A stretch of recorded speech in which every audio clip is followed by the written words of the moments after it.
They'll pay you $1 million a year for this job. No boss, no deadlines, just peace.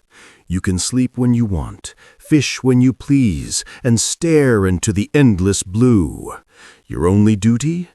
Keep the light burning. If it ever goes out, you turn it back on. Simple, right? But what if I told you this is one of the most terrifying jobs on Earth? Because these lighthouses aren't on land. They rise from the middle of the sea, surrounded by nothing but roaring waves and screaming winds. Days pass without another human voice. Nights stretch endlessly, broken only by thunder and the crash of the ocean. And when storms hit, waves as tall as buildings smash against the tower.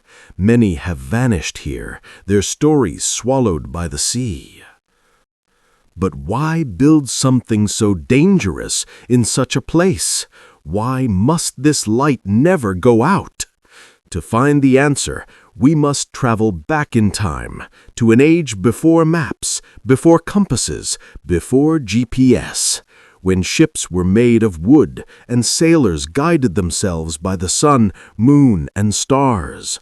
One night, a sailor named Captain Martius crossed a dark stretch of ocean.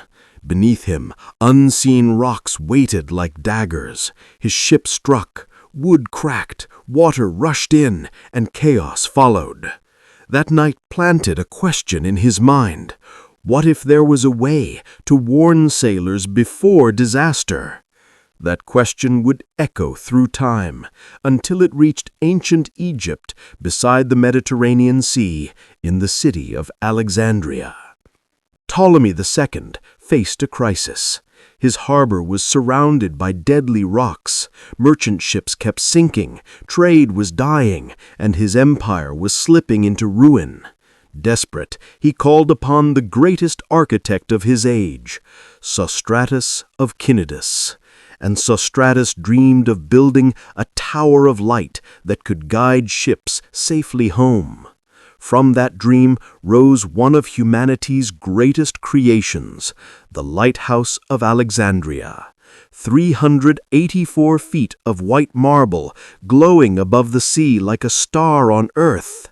At its peak burned an eternal fire, reflected by giant mirrors and lenses, casting its glow miles into the darkness. It became one of the 7 wonders of the world, not just for its height, but for what it meant: hope, survival, direction. Over the centuries, the idea spread across the oceans.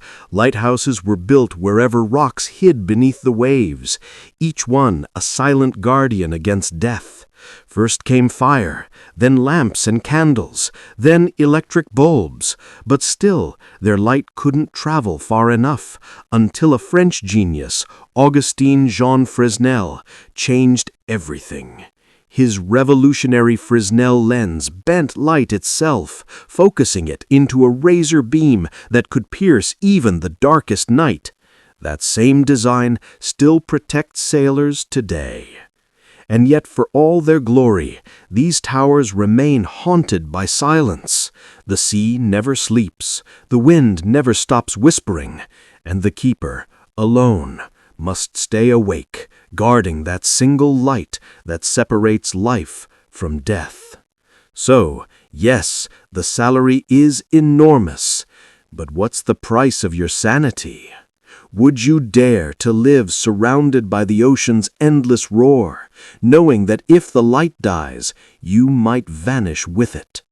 That's why few ever take this job, because in the heart of every lighthouse, the light may shine bright, but darkness is always watching.